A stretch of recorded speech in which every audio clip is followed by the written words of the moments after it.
दर्पण दृश्यमाननगरी तुल्यं निजान्तर्गतम्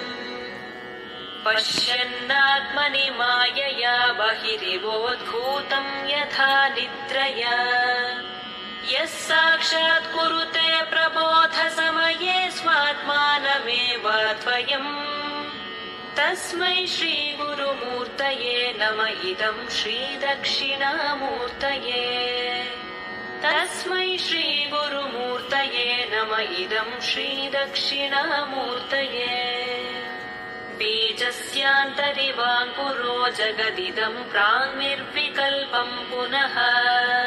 मायाकल्पितदेशकालकलना वैचित्र्यचित्रीकृतम् मायावीव विजृम्भयत्यपि महायोगी वयस्वेच्छया तस्मै श्रीगुरुमूर्तये नमः इदं श्रीदक्षिणामूर्तये तस्मै श्रीगुरुमूर्तये नमः इदं श्रीदक्षिणामूर्तये यस्यैव स्फुरणं सदात्मकमसत्कल्पार्थकं भासते साक्षात् तत्त्वमसीति वेदवचसा यो बोधयत्याश्रितान् यत् साक्षात्करणात् भवेन्न पुनरावृत्तिर्भवाम्भोनिधौ तस्मै श्रीगुरुमूर्तये नमः इदं श्रीदक्षिणामूर्तये तस्मै श्रीगुरुमूर्तये नमः इदं श्रीदक्षिणामूर्तये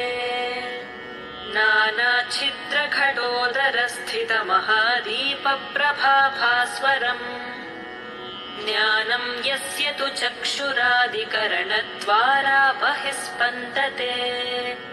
जानामीति तमेव भान्तमनुभात्येतत् समस्तं जगत् तस्मै श्रीगुरुमूर्तये नमः इदं श्रीदक्षिणामूर्तये तस्मै श्रीगुरुमूर्तये नमः इदं श्रीदक्षिणामूर्तये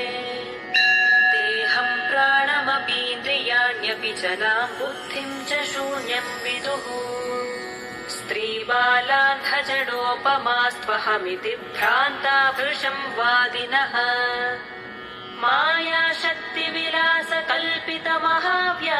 मायाशक्तिविलासकल्पितमहाव्यामोहसंहारिणे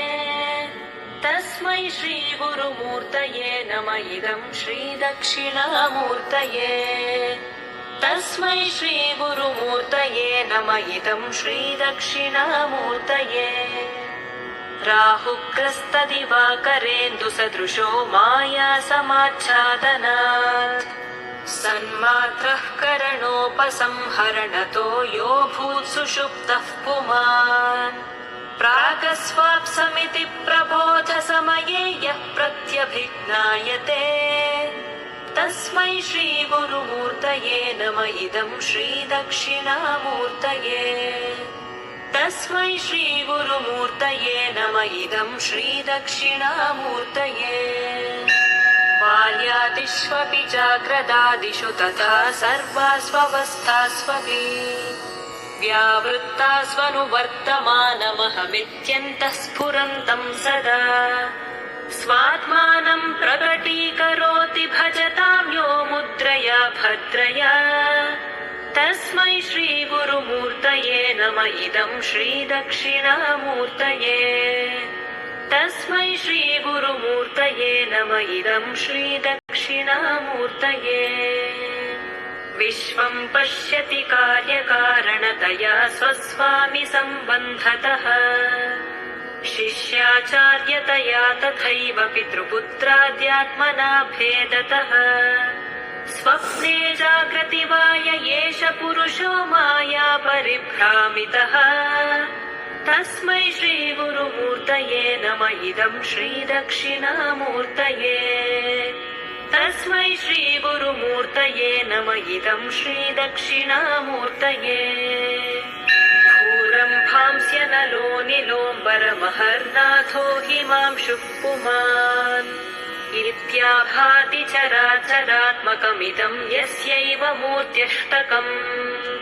नान्यत्किञ्चन विद्यते विमृशतां यस्मात् परस्मात् विभोः तस्मै श्रीगुरुमूर्तये नमः इदं श्रीदक्षिणामूर्तये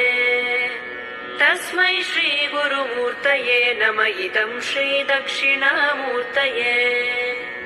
सर्वात्मत्वमिति स्फुटीकृतमिदं यस्मादमुष्मिन् स्तवे तेनास्य श्रवणात् तदर्थमननात् ध्यानाच्च सङ्कीर्तनात् सर्वात्मत्वमहाविभूतिसहितं स्यादीश्वरत्वं स्वतः सिद्ध्येत् तत्पुनरष्टधा परिणतं चैश्वर्यमव्याहतम्।